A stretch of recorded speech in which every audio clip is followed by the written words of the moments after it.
জানিয়ে দেব বাংলাদেশের রাজনৈতিক অঙ্গনের এই মাত্র হাতে পাওয়া সর্বশেষ গুরুত্বপূর্ণ সংবাদ। শুরুতেই শিরোনাম। দেনায় জর্জরিত বাংলাদেশ, ভারতের কাছে কত কোটি ধার, হিসেব দেখে ঘুম উড়বে, থাকছে বিস্তারিত প্রতিবেদনে। এরপর জানিয়ে দেব বিএনপির আকস্মিক জেগে ওঠার কারণ কি, থাকছে বিস্তারিত প্রতিবেদনে। এতক্ষণ শিরোনাম শুনছিলেন, এবার বিস্তারিত। দেনায় জর্জরিত বাংলাদেশ, ভারতের কাছে কত কোটি ধার, হিসেব দেখে ঘুম উড়বে। ঋণের ভারে জর্জরিত ভারতের প্রতিবেশী দেশ বাংলাদেশ, দিনে সেই মাত্রা ছাপিয়ে যাচ্ছে বিপদসীমা। বছরভর বিভিন্ন খাতে বাংলাদেশ যে পরিমাণ রাজস্ব আয় করে তার অধিকাংশ পরিমাণই এখন চলে যাচ্ছে সুদ দিতে। দিনে দিনে বিদেশি ঋণের হার এক প্রকার বোঝা হয়ে দাঁড়িয়েছে বাংলাদেশের শেখ হাসিনা সরকারের উপর। সম্প্রতি আন্তর্জাতিক মুদ্রা তহবিল অর্থাৎ IMF এর তথ্য অনুযায়ী, হিসাব অনুযায়ী 2020-21 পর্যন্ত বিভিন্ন দেশ এবং সংস্থার কাছ থেকে বাংলাদেশের ঋণের পরিমাণ ছিল $7,229 কোটি, যা বাংলাদেশি মুদ্রায় প্রায় 7,59,000 কোটি টাকা। বাংলাদেশে বিদেশি ঋণদাতাদের তালিকায় মূলত IMF কিংবা বিশ্বব্যাংক ছাড়াও রয়েছে আরও অন্যান্য দেশ, যার মধ্যে অন্যতম ভারত। IMF এর তথ্য বলছে বাংলাদেশের ঋণের পরিমাণ বর্তমানে ঝুঁকিসীমার মধ্যেই রয়েছে, যা রীতিমতো চিন্তার ভাঁজ ফেলেছে শেখ হাসিনা সরকারের কপালে। কিছুদিন আগেই বাংলাদেশের জন্য নতুন করে $470 কোটি ঋণ অনুমোদন করেছে IMF। হিসাব অনুযায়ী বিশ্বব্যাংক এবং IMF এর মতো আন্তর্জাতিক সংস্থার কাছে বর্তমানে বাংলাদেশের ঋণের পরিমাণ গিয়ে দাঁড়িয়েছে $3,490 কোটি, যা নাকি ইতিমধ্যেই বাংলাদেশের GDPর 8% বেশি ছাড়িয়ে গেছে। শুধু তাই নয়, বিভিন্ন দেশের থেকেও বাংলাদেশের ঋণের পরিমাণ বর্তমানে $2,167 কোটি, যা বাংলাদেশের GDPর 5% বেশি। কার কাছে কত ঋণ? বাংলাদেশ সব থেকে বেশি পরিমাণে ঋণ নিয়েছে বিশ্বব্যাংকের কাছ থেকে।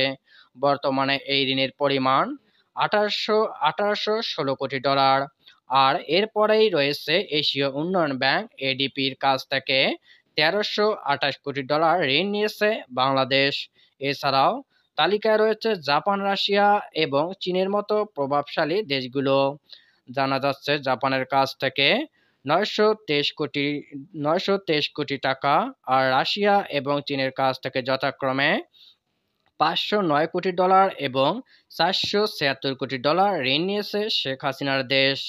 এছাড়াও IMF এর থেকেও আরও $470 কোটি টাকা নিয়েছে বলে জানা যাচ্ছে। তার আগেও নাকি তাদের কাছ থেকে $98 কোটি নিয়েছে বাংলাদেশ। ভারতের কাছে কত বাকি?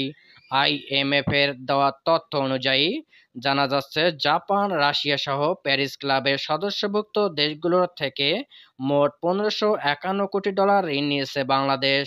প্যারিস ক্লাবের সদস্য নয় এমন দেশের থেকেও বাংলাদেশের ঋণের পরিমাণ $616 কোটি। আর এই তালিকাতেই নাম রয়েছে ভারতের। জানা যাচ্ছে ভারতের কাছে বাংলাদেশের ঋণের পরিমাণ $102 কোটি। তবে ঋণ শোধ করার বিষয়ে বাংলাদেশ অর্থনৈতিক সম্পর্ক বিভাগ জানিয়েছে, চলতি অর্থবছরের প্রথম 6 মাসে $105 কোটি ঋণ পরিশোধ করা হয়েছে।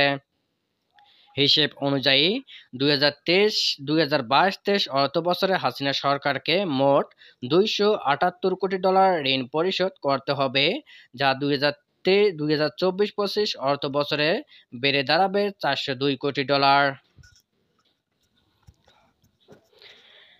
বিএনপির আকস্মিক জেগে ওঠার বিস্ময় প্রকাশ করেছে দলটির সঙ্গে আন্দোলনে যুক্ত যুগপৎ ধারার রাজনৈতিক দলগুলো। চলতি বছরের 7 জানুয়ারি অনুষ্ঠিত দ্বাদশ জাতীয় সংসদ নির্বাচনের পর ওই মাসে যুগপৎ সঙ্গীদের সঙ্গে কিছু আলোচনা শুরু হলেও পরে তা থেমে যায়। হঠাৎ করে রোববার 12 মে যুগপৎ সঙ্গীদের সঙ্গে বৈঠক শুরু করে বিএনপির সঙ্গে যুগপথে যুক্ত গণতন্ত্র মঞ্চের কয়েকজন নেতা আলাপকালে বাংলা ট্রিবিউনকে জানান, বিএনপি হঠাৎ কেন মত বিনিময়ের জন্য জেগে উঠল, তার কারণ তারা বুঝতে পারছে না। বুধবার 15 মে সন্ধ্যা 6টায় গণতন্ত্র মঞ্চের সঙ্গে বৈঠক করবে বিএনপি। এতে দলের মহাসচিব মির্জা ফখরুল ইসলাম আলমগীরের থাকার কথা রয়েছে। বিএনপি মিটিং ডাকবে আর আমরা সহমত দিয়ে আসব, এমন ভাবার কোনো সুযোগ নেই, এমন মন্তব্য গণতন্ত্র মঞ্চের প্রভাবশালী একজন নেতার। তিনি বলেন, হঠাৎ করে বিএনপি কেন মিটিং ডেকেছে তারাই বলবে। গণতন্ত্র মঞ্চের নেতারা বাংলা ট্রিবিউনকে জানান, নির্বাচনের 4 মাসের বেশি সময় পর লিয়াজো কমিটির বৈঠক ডাকার কারণ কী হতে পারে তা নিয়ে মঞ্চের নেতাদের মধ্যেও আলোচনা হয়েছে। সোমবার 13 মে মঞ্চের নেতারা সম্প্রতি রাজনীতি নিয়ে নিজেদের মধ্যে আলোচনা করেন। মঞ্চের নেতারা বলছেন বিএনপি হঠাৎ বৈঠক ডেকে কর্মসূচি দেওয়ার কথা বলছে।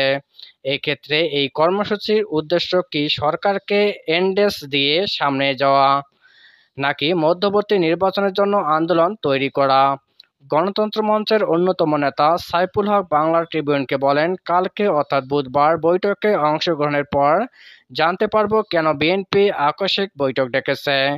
আমরা গত জানুয়ারিতে অনুষ্ঠিত একটি বৈঠকে আমাদের রিভিউ দিয়েছি। তারা কি ভাবলেন, 7 জানুয়ারি নির্বাচনের পর বিএনপি কি দেখছে, এসব নিশ্চয় আলাপ হতে পারে। বিপ্লবী ওয়ার্কার্স পার্টির সাধারণ সম্পাদক সাইফুল হক মনে করেন, চলমান আন্দোলনে গণমানুষের আস্থা যে প্রতিফলন দেখা গেছে 7 জানুয়ারি ভোটে, এমনকি এখন উপজেলা নির্বাচনেও মানুষের অনাস্থা প্রকাশ হয়েছে। এসব গণপ্রতিক্রিয়াকে ইমিডিয়েট রাজপথে আনার চিন্তাভাবনা করছে বিএনপি। এসব বিষয় আলোচনায় আসতে পারে। অবশ্য সোমবার 13 মে বিকালে বিএনপির স্থায়ী কমিটির সদস্য ও লিয়াজো কমিটির সদস্য নজরুল ইসলাম খান সাংবাদিকদের বলেন, সীমান্তে মানুষ হত্যা, মিয়ানমারের সীমান্তে যে বিষয়গুলো ঘটছে তা নিয়ে আলোচনায় একমত হয়েছি। জনগণকে সম্পৃক্ত করে আমরা কিভাবে আগামী দিনে অগ্রসর হতে পারি কর্মসূচি গ্রহণ করার চিন্তা করেছি। আমাদের জোটগুলো নিজেরা বসবে এবং আলোচনায় বসবে, তারা আমাদের সঙ্গে আবার বসবে। বারদুলের জোটের নেতা ও বাংলাদেশ এলডিপির মহাসচিব শাহাদাত হোসেন সেলিম এ প্রতিবেদককে বলেন, আমরা কি কর্মসূচি দিতে পারি তা বিএনপিকে প্রস্তাবনা দিতে বলা হয়েছে। আমরা নিজেরা আলোচনা করে আবারও বৈঠক করব। গণতন্ত্র মঞ্চে আরেকজন অন্যতম নেতার ভাষ্য, বৈঠকটিতে গুরুত্বের সঙ্গে দেখার বিষয়টি বিবেচনাধীন। এরই মধ্যে 12 মে অনুষ্ঠিত 12 দলীয় জোটের বৈঠকের পর কোনো দলের নেতা জামায়াতকে সঙ্গে নেওয়ার আহ্বান জানিয়েছেন। তিনি বলেন, আমরা যুগপৎ কর্মসূচি নিয়ে আলাপ করব। মঞ্চের একজন নেতা সন্দেহ প্রকাশ করেন, ধারণা করছে বিএনপি হয়তো নিজেরা মুখে বলবে না, ওরা কোনো দলকে নিয়ে বলাবে, কিন্তু তাতে কি আসে যায়। এই বিষয়ে জানতে চাইলে মঙ্গলবার 14 মে দুপুরে লিয়াজো কমিটির সদস্য সেলিমা রহমান বাংলা ট্রিবিউনকে বলেন, এখনো আমাদের মত বিনিময় শেষ হয়নি। মত বিনিময়ে যার যার মত শেষে দেবে। আমাদের আলোচনায় দেশে চলমান সমস্যা, অর্থনৈতিক সংকট এসব উঠে এসেছে। সেলিমা রহমানের ভাষ্য, কেউ নানা ধরনের প্রস্তাব দিয়েছে, আমরা কি করব, যুগপথে যাব, তারা কি করবে, এসব আলোচনার পর্যায়ে রয়েছে। এখনো কোনো কিছু সিদ্ধান্তে নেই। বিগত যে কোনো সময়ের চেয়ে বিএনপির শীর্ষ নেতৃত্বের সঙ্গে জামায়াতের সম্পর্ক এখন উন্নত বলে বিএনপি ও জামায়াতের একাধিক উচ্চ পর্যায়ের দায়িত্বশীল এই প্রতিবেদককে জানিয়েছেন। তাদের দাবি, বিশেষত দলের ভারপ্রাপ্ত চেয়ারম্যান তারেক রহমানের বিশেষ আগ্রহে জামায়াতের সঙ্গে দূরত্ব প্রায় নেই। এমনকি চলমান উপজেলা পরিষদ নির্বাচনেও তার অনুরোধে জামায়াত প্রার্থী দেয়নি। যদিও জামায়াতের নির্বাচন কমিশন নিবন্ধন নেই। ইতিমধ্যে বিগত নির্বাচনের আগে বিএনপির কয়েকজন নেতা জামায়াত বিরোধী প্রকাশ্য অবস্থান নিলেও দলীয় দপ্তর বিভাগ থেকে তাদের অবস্থানকে ডিসউইন করা হয়। এসবের নৈপথ্যে শীর্ষ নেতৃত্বের নির্দেশনা ছিল। এ প্রসঙ্গে জামায়াতের উচ্চ পর্যায়ে একজন দায়িত্বশীল বাংলা ট্রিবিউনকে বলেন, বিএনপি ও জামায়াত এক মঞ্চে উঠবে এমন কোনো প্রস্তাব বিএনপির পক্ষ থেকে দেওয়া হয়নি। চলমান যুগপৎ ধারায় যেভাবে চলছে আগামী দিনেও এই পদ্ধতি অব্যাহত থাকবে। তবে বিএনপির নেতৃত্বে জামায়াতের আগের চেয়ে যোগাযোগ আস্থা বেড়েছে, সম্পর্কটা ম্যাচ মোর বেটার সলিড। নিজের নাম, দলীয় পরিচয় গোপন রাখার শর্তে এই নেতা আরও বলেন, বিএনপি ফিল করছে জামায়াতকে ছাড়া আন্দোলন শক্তিশালী করা সম্ভব নয়। জামায়াতকে আন্দোলনে দরকার, এই জন্য জামায়াতের সঙ্গে সম্পর্ক লুজ করা সঠিক নয়। সর্বোপরি বিএনপির ভারপ্রাপ্ত চেয়ারম্যান এখন বুঝতে পেরেছে জামায়াতকে দূরে সরিয়ে রাখা কৌশলগত দিক থেকে সঠিক হয়নি। এখন যুগপৎ চলবে, এক মঞ্চে না এলেও রিলেশন বেটার। বিএনপি মিডিয়া সেলের সদস্য শাহরুল কবির খান জানান, 12 মে থেকে মত বিনিময় শুরু হয়েছে। সেদিন 12 দলীয় জোট ও এলডিপির সঙ্গে বৈঠক করেছে বিএনপির স্থায়ী কমিটির সদস্য নজরুল ইসলাম খান, সেলিমা রহমান ও মোহাম্মদ শাহজাহান। 13 মে সোমবার জাতীয়তাবাদী সমমনা জোট লেবার পার্টির সঙ্গে বৈঠক করেন তারা। আজ মঙ্গলবার 14 মে বিকেলে গণ অধিকার পরিষদ নুরুল হক নূর ও গণতান্ত্রিক বাম ঐক্যের সঙ্গে বৈঠক করবে বিএনপি। এতে দলের মহাসচিব মির্জা ফখরুল ইসলাম আলমগীর উপস্থিত থাকার কথা রয়েছে, জানান শাহরুল কবির খান। উল্লেখ্য, 2022 সালে 30 ডিসেম্বর রাজধানীতে গণমিছিল কর্মসূচির মধ্য দিয়ে বিএনপির নেতৃত্বে যুগপৎ আন্দোলন শুরু হয়। প্রথম দিনের কর্মসূচিতে জামায়াত অংশ নিলেও মালিবাগে পুলিশের সঙ্গে সংঘর্ষের পর দীর্ঘদিন যুগপৎ থেকে বিরত থাকে জামায়াত। এরপর 2023 সালে অক্টোবরে উভয় দলের দুই অন্যতম শীর্ষ নেতার বৈঠকের পর 28 অক্টোবর বিএনপির পাশাপাশি মতিঝিল, আরামবাগ এলাকায় সমাবেশ করেছে জামায়াত। 28 অক্টোবর বিএনপিকে সমাবেশ করতে না দিলেও জামায়াতের সমাবেশ অনুষ্ঠিত হয় নির্বিঘ্নে। চলতি বছরে রমজানে বিএনপির ভারপ্রাপ্ত চেয়ারম্যান তারেক রহমান ও জামায়াতের আমির ডক্টর শফিকুর রহমান এই একই ইফতারে অংশ নেন। 25 মার্চ অনুষ্ঠিত 12 দলীয় জোটের ইফতারে জামায়াতের আমির তারেক রহমানের উদ্দেশ্যে বলেন, আমাদের আন্দোলনের প্রধান নায়ক তারেক রহমানকে বিশেষভাবে ধন্যবাদ জানাতে চাই। জাতিকে তিনি অত্যন্ত বুদ্ধিভিত্তিক ও সফলভাবে নেতৃত্ব দিয়েছেন।